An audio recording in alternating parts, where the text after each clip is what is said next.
I'm Tim McHenry. Welcome to the Rubin Museum of Art's Mandala Lab. At the Rubin, we draw inspiration from Himalayan art. This particular mandala, the Vairochana mandala, is one that helps the practitioner transform unruly, afflictive emotions into wisdoms. The mandala in the painting is also set in a park of sorts, a sort of garden of distractions. And here in the Donika Park we have fountains, carousels, but here you also have to let your vanity behind before you enter the lab. Psychologists sometimes like to describe our minds as a house holding many chambers, and a mandala is a bit like that, a floor plan for our state of mind. A mandala starts out divided into 4 chambers, pointing to the cardinal directions, with a main circular room at the center. And drawn from the extraordinary roster of speakers at the WELLBEING Summit, we've been able to choose who we'd like to have on this journey of the Mandala Lab with us this afternoon. And we're very happy to say that the humanitarian and journalist Zainab Salbi and the neuroscientist Dr. Richie Davidson are going to join us.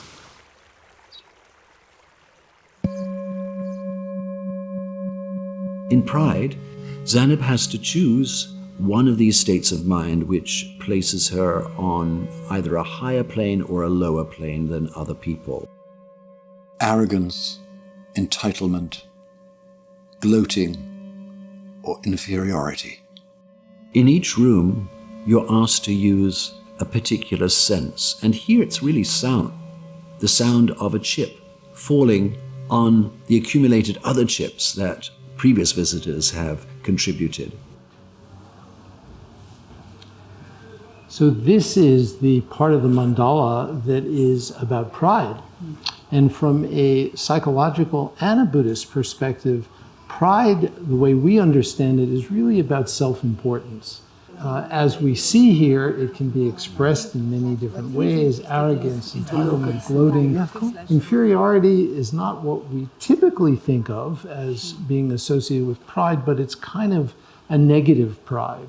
It's attaching too much importance to the negative aspects of self.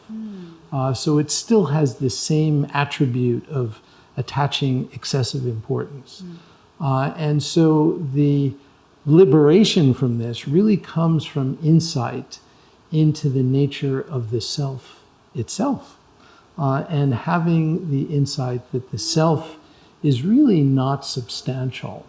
And when we can directly experience that, then all of these qualities that are associated with pride begin to loosen their grip gradually. Very interesting. I mean, it reminds me, I did a silence retreat once, and and I had a lot of issues: fear, shame, embarrassment, the whole thing. And then, after 4 days of just meditating in silence, there was an experience where I felt like there's a separation between all these emotions and my soul. My soul was free of all of it. Right. It had nothing to do with it. Yeah, that's beautiful. And the person of me was attached to the fear and embarrassment and shame and anger and all of these things. And the soul is pure and liberated. And free. Totally free. Yeah. Interesting. It's just the question becomes staying in that state of mind. Yes, exactly. It takes a lot of discipline to stay in that state of mind. Sometimes we might say that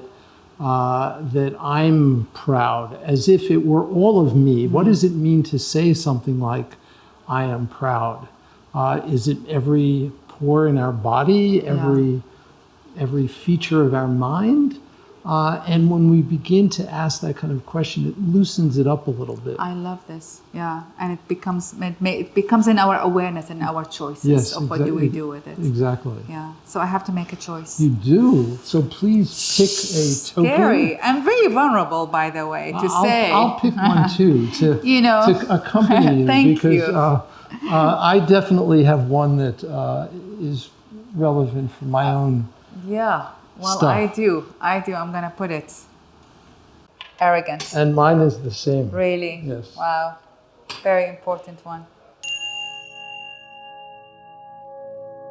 Both Zainab and Richie have freed themselves just a little from how they see themselves reflected. The shadow has been lifted just a little by the self-acknowledgement. We are not so much the mountain we thought we were. Step back and See that we are part of a bigger landscape. We are all on a level plane.